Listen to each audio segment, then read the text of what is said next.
In the Mediterranean lies an island that's hardly known, the British island of Cyprus, where the traveller's car shares the road with a baggage camel.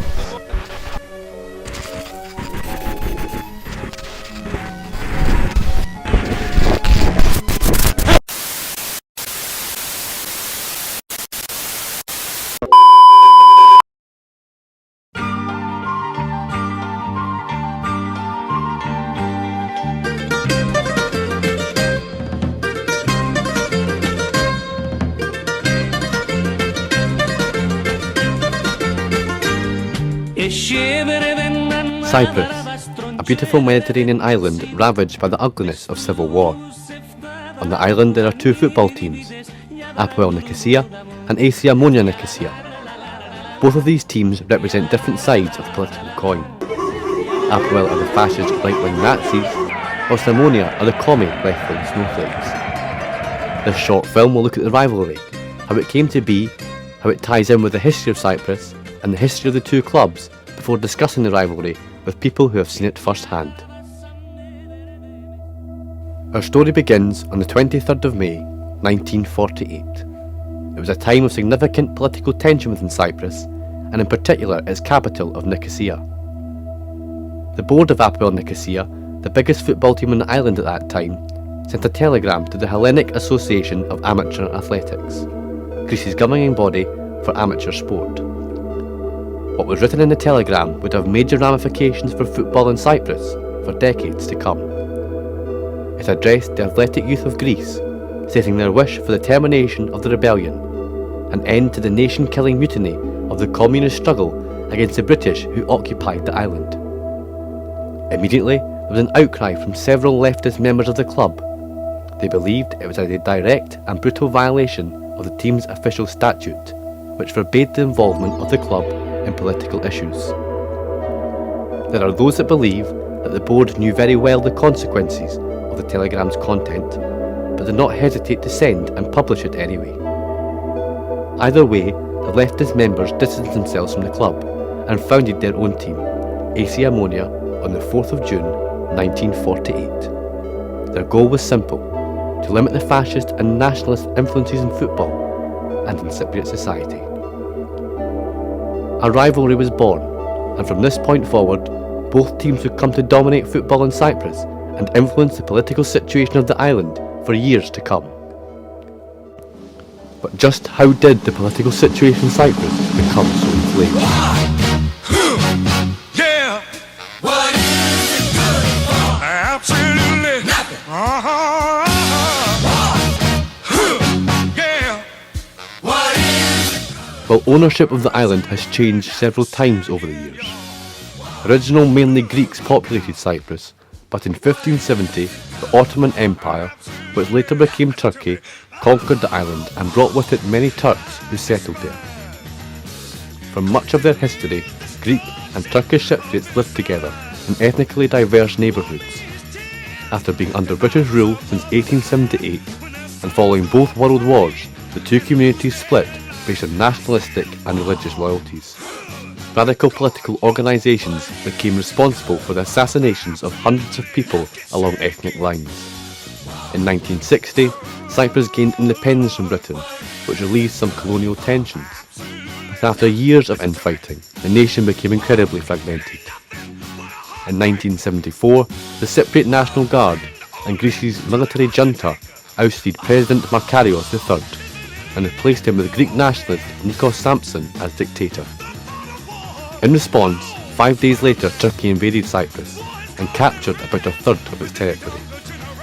In subsequent battles over dominance, thousands of Cypriots died and were displaced.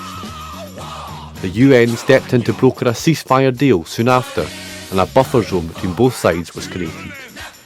Greece then rescinded virtually any claim over Cyprus once Turkey threatened all-out war. But since 1974, Turkey hasn't left Cyprus, and the country is divided. Only Turkey recognises the Turkish Cypriot territory, also known as the Turkish Republic of Northern Cyprus. The rest of the world, including the UN and the EU, recognises Cyprus as just one nation, called the Republic of Cyprus. Political relations between both territories remain delicately balanced, but nowadays fighting has subsided. you have heard the history, but what about the modern day game? Ross Clark and Lewis Kemp sat down with former Irish international striker Cillian Sheridan, who has played in Cyprus for both APOEL Nicosia and Omonia. Thanks for that, Connor. I'm Ross Clark. And I'm Lewis Kemp, and you join us here in our delightful studio where we'll be talking all things Cypriot football and, of course, the Nicosia derby. Delightful indeed, but it's even more of a delight, Lewis, that we're now joined by Cillian Sheridan on the line. Cillian, thanks for joining us. Give us a wee bit of background to your time at APOEL and Omonia, and give us a wee bit of detail about the derbies that you played in. It's like a derby. It's kind of the build-up is always the week before. When I was at APOEL, and when I was at APOEL, I never lost one. So they're like, I think from that, so like that's 3 years ago, APOEL haven't lost a derby. So obviously Omonia haven't won one. And so from the Omonia side, after, it was like they're just so desperate to win one of those games, because it's been so long since they've won one. So when I was there, kind of like the build-up was probably a little bit more. It'd be maybe like 2 or 3 weeks before the game. I thought people like was talking about it and stuff like that. But the game itself, it's a derby. Like it's played first 10-15 minutes is fast-paced, crazy, and then it kind of will settle down a bit. And most of the time, those games will be full, so it'll be. Whether it's home or away, if there's no like trouble with the fans or if there's any band or anything, generally the stadium will be nearly full. Hi Cillian, yeah, it's Lewis Kemp here. I'm just wondering, you kind of mentioned about the trouble between the fans. Have you ever experienced any violence between the two sets of supporters? Nah, because they're so like there's kind of like the ultra fans will be at different ends of the stadium, so there's never all that they'll do will be like maybe throw some fireworks and flares and stuff like that onto the pitch. But yeah, it's a lot of flares and stuff like that. They might wait until maybe the second half starts, and then obviously Omonia will have all the green flares, green smoke going off.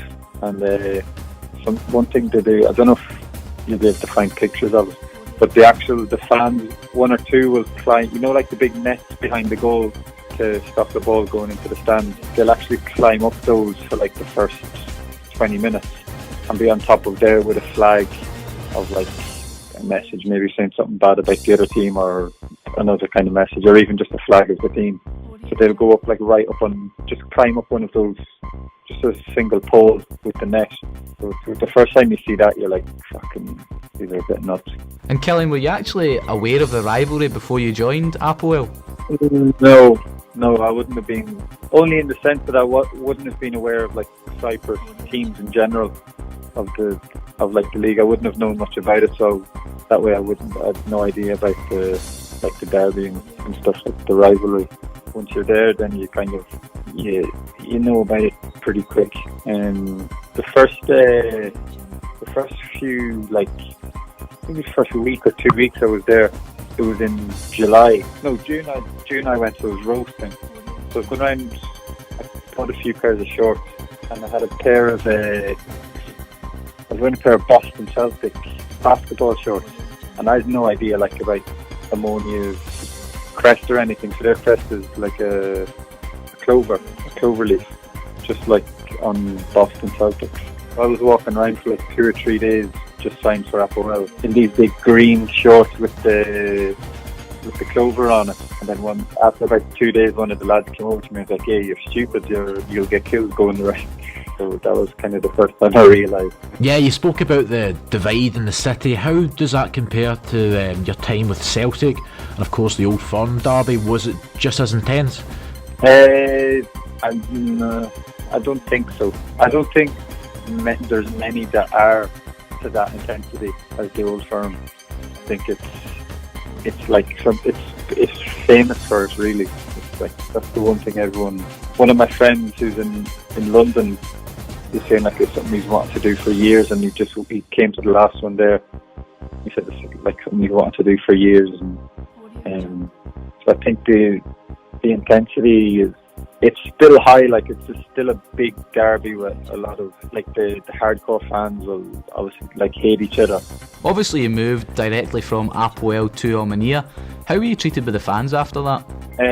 Yeah, it wasn't too bad for me, to be honest. It was because it was different for me. The previous few seasons, there's been players that have left from Omonia to APOEL, like, kind of, they've been like hated from APOEL, or from Omonia, sorry, for moving.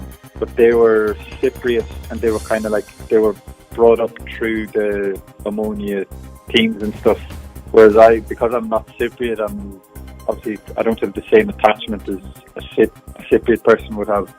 And the fact that APOEL released me and then I was free for like a week or two, and then I joined, it wasn't like APOEL wanted to keep me and I said, no, I'm going here.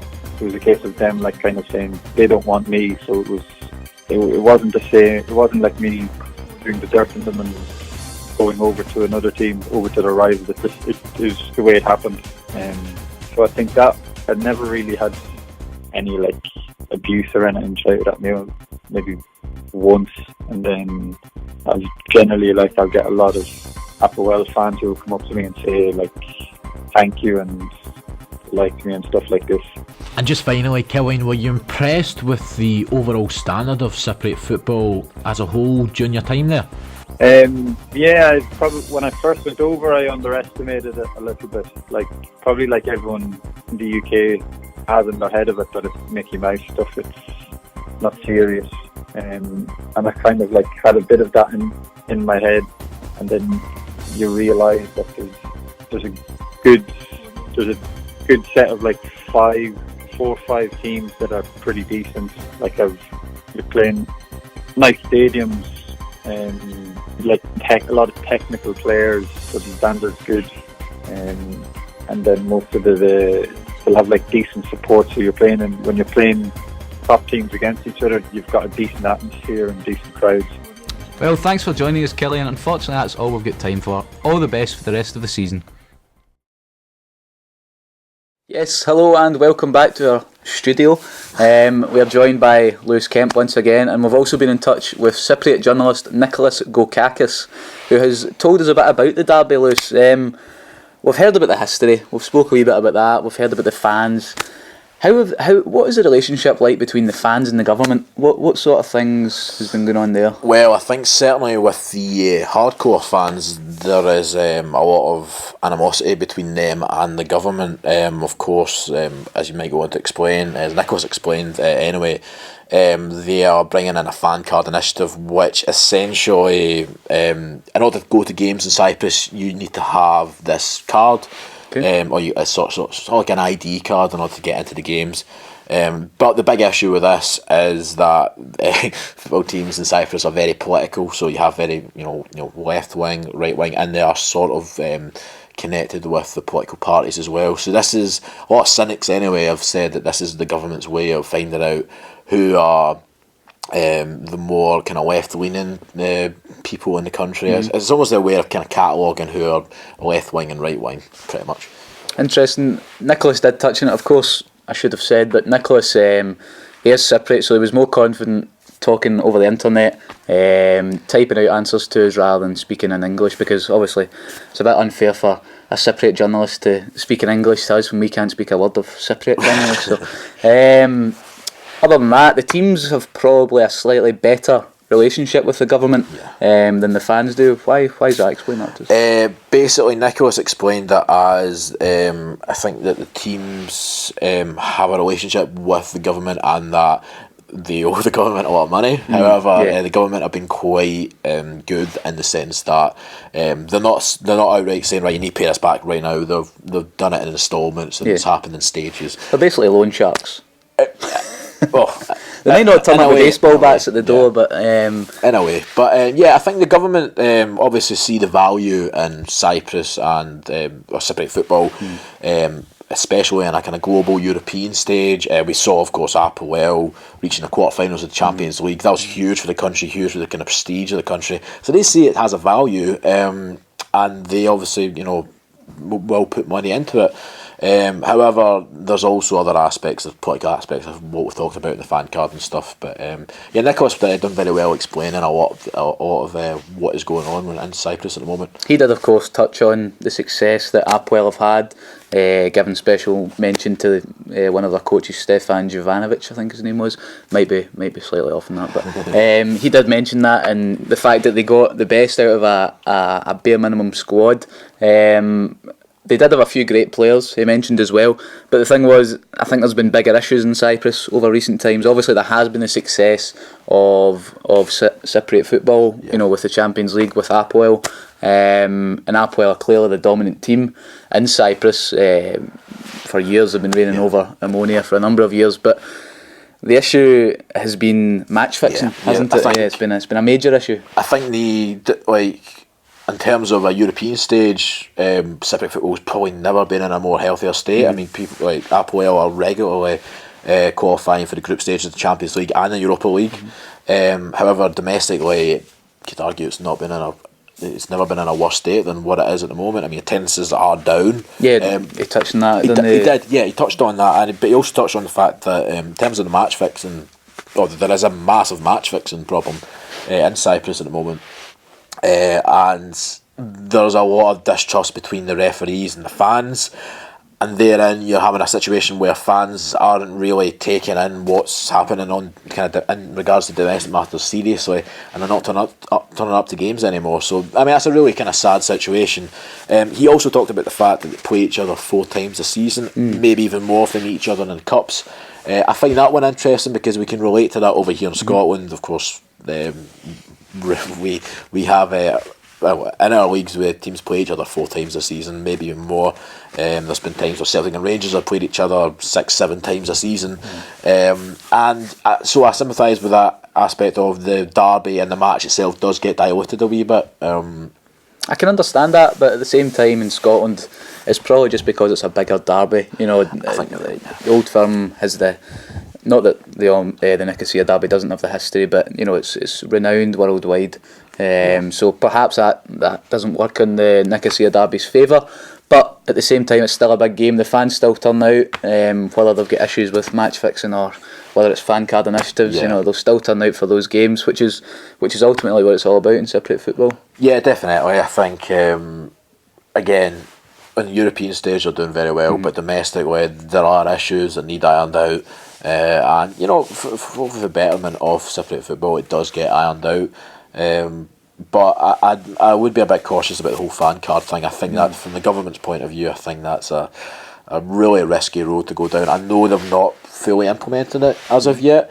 Looking at a few articles on it, it's not been rolled out yet. However, they haven't kind of unofficially agreed to fan card initiative. I think they've just tried to find somebody to help deliver it, really, because it's a massive operation. I mean, you think how many people will go to football games in Cyprus. It'll be thousands upon thousands of people, and now you need to kind of register these people and tag them as if they're left wing or right wing. So it's a real sticky, messy situation, which will be interesting to see how it gets resolved. Yeah, you couldn't really imagine that happening in Scotland, for example, could you? Interestingly enough, Margaret Thatcher tried to introduce a kind of similar initiative in the 1980s, and in the UK as a whole, I don't think this was just targeted specifically to Scotland. This is a UK-wide issue. So there is a precedent that happened before. It does happen in a few other countries. I know it happens in Poland. They have fan cards and stuff, and the idea is you're trying to tackle hooliganism. However, I think it's a dangerous road where the government knows who goes to the football match. It doesn't sit well with me personally. Okay, so we've heard all about the government, and we've heard their impact they have with the fans and the clubs as well. A big thank you to Nicolas once again for taking the time out to help us with our presentation, and thank you to Mr. Kemp as well for joining me once again. And thanks for watching the second part of our Cypriot football showdown.